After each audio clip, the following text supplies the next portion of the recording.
20 minutes of education. The plastic beauty we all associate with the color pink and perfection. Barbie is an 11-inch or 29 centimeters tall doll with the figure of an adult woman, introduced in 1959 by the Southern California toy company Mattel Inc. California itself is often associated with the perfection, athletic people, healthy food, and the perfect tan. But was it the same in the 20th century?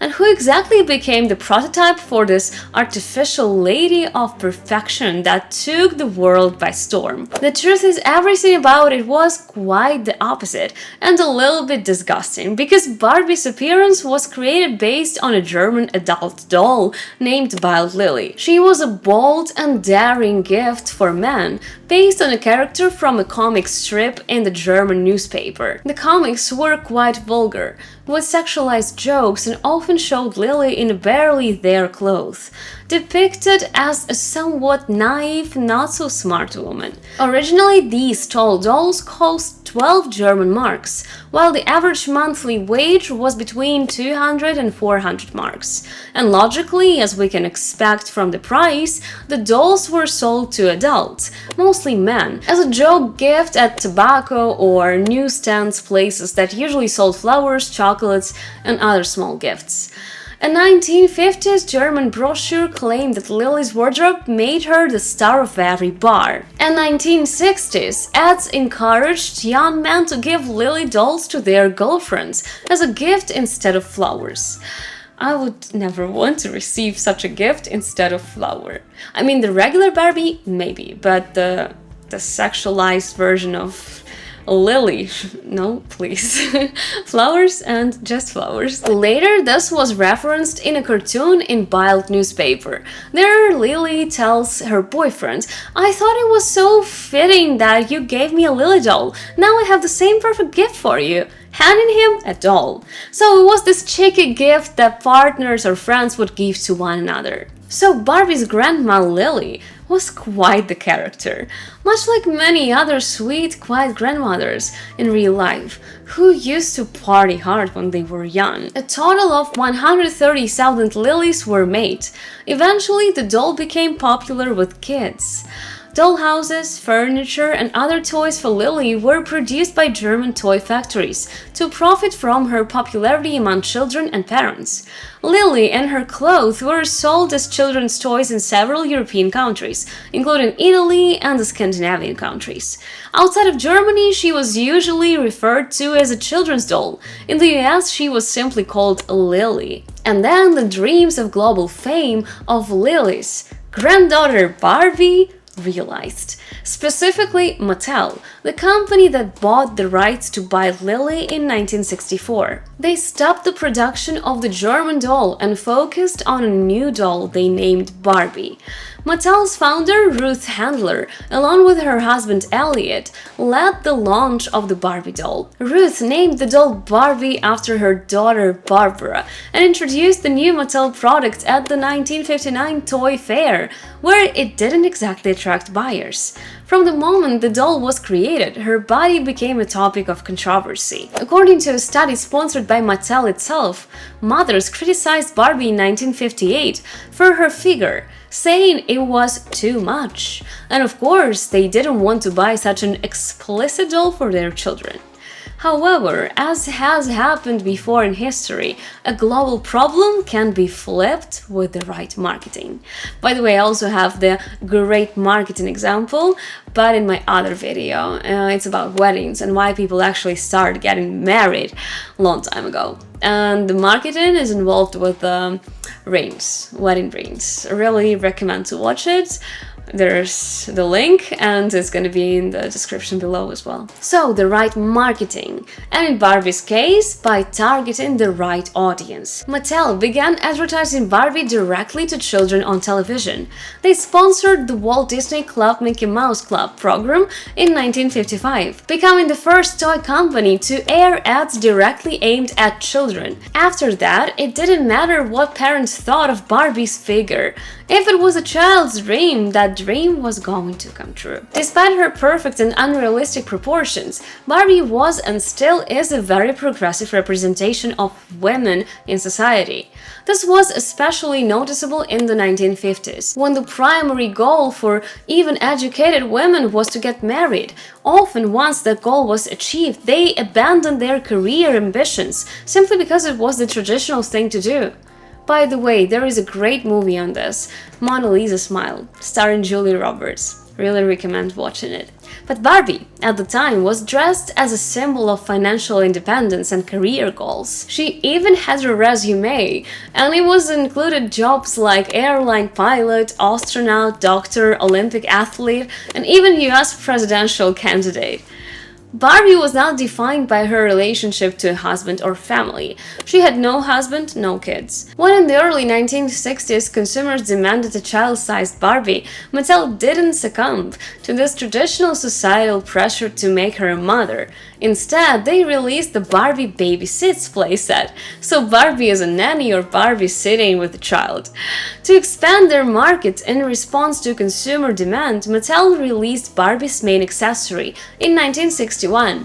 Her boyfriend Ken! And here's a weird fact. Ruth Handler named Barbie boyfriend Ken after her own son. And as you remember, Barbie was named after her daughter. So in real life, Barbara and Ken are like brother and sister. And Ruth probably didn't think about this. Or if she thought about this, then it would just make this fact really creepy, and I hope she just didn't. Then, in 1963, Mattel added Barbie's best friend, Midge, and in 1964, Barbie's younger sister, Skipper. Later on, more siblings were introduced, and by 1968, Barbie dolls of different ethnicities began to be made. But it wasn't until 1980 that the first African-American Barbie was released. That same year also marked the debut of Latina Barbie. If you compare Barbie to, let's say, a traditional Ukrainian motanka doll, she seems quite innovative, but in reality it's not that groundbreaking, because thousands of years ago, Egyptian children played with dolls that had wigs and movable limbs made from stone, ceramics, and wood. In ancient Greece and Rome, there were dolls made from wax and terracotta, and even toy bows and arrows and yo-yos. In Greece, when children, especially girls, came of age, it was customary to offer childhood toys to the gods. So toys have existed since prehistoric times. Dolls representing babies, animals, and soldiers, along with mini tools, are often found in archaeological excavations of ancient civilizations. Toys from the Indus civilization include tiny carts, bird-shaped whistles, and toy monkeys that could slide down ropes. The oldest doll found in Ukraine comes from Olvia. It's a small sculpture just like 6 centimeters, made of gray-yellow clay, with movable arms and legs. Such dolls with movable limbs are quite rare in the archaeological digs of the northern Black Sea region. Scholars believe that doll is from the 5th century BC. So Barbie has many ancestors, but she is the only one who's faced so much criticism. Since the 1970s, Barbie has been criticized for materialism, collecting cars, houses, and clothes, and her unrealistic body proportions. In 1994, Finnish researchers announced that if Barbie were a real woman, she wouldn't have enough body fat for menstruation. In response, Mattel changed Barbie's body shape several times. By the turn of the 21st century, she had smaller breasts, a wider waist, and slimmer hips. And in 2016, Mattel released 3 additional Barbie body types: petite, tall, and curvy. Despite Mattel positioning Barbie as the ultimate American girl, she was never made in the US to avoid higher labor costs. Today, Barbie symbolizes consumer capitalism and is as global a brand as Coca-Cola, with the key markets in Europe, Latin America, and Asia. In 2009, Mattel opened a 6-story flagship Barbie store in Shanghai, featuring a spa, design studio, and a cafe, in addition to a wide range of Barbie-themed products. However, Barbie has never been approved by authorities in the Muslim world. In 1995, Saudi Arabia stopped selling Barbie because she didn't fit to Islamic dress codes. Later, similar dolls began being sold to Muslim girls, but most wore hijabs covering their hair and necks. Mattel has registered Barbie as a work of art, but the doll has also inspired other artworks, including Andy Warhol's portrait and photographs by William Wegman and David Levinthal. Novelists like Homer and Barbara Kingsolver have used the doll in literature. Artists typically either idealize the doll or use her as a critique of related ideas, from exaggerated femininity to consumerism. In 2023, you probably saw Barbie on the big screen in a movie directed by three-time Oscar nominee Greta Gerwig, starring Margot Robbie as Barbie and Ryan Gosling as Ken. This definitely contributed to a new surge in Barbie's popularity as a brand. By the way, Barbie seems like an evergreen resource. While sales have slowed since 90s, they still bring in over $1 billion annually. According to Mattel, 2 Barbies are sold every second somewhere in the world. And if you're looking for a profitable investment, Barbie might be worth considering. It's a popular collector's item. Collectors are interested in both vintage Barbies and special edition dolls that Mattel creates for this market. Not the most reliable investment, yes, but certainly more exclusive than real estate or stocks. And here's a life hack. If your child ever asks you to buy another unnecessary Barbie, tell them you'll get it if they can say her full name. They'll say something like, "Oh, Barbie, Dolly, doll," and you're like, "No, you're so incorrect. It's Barbara Millicent Roberts. Let's go home. You need to know the theory before you practice."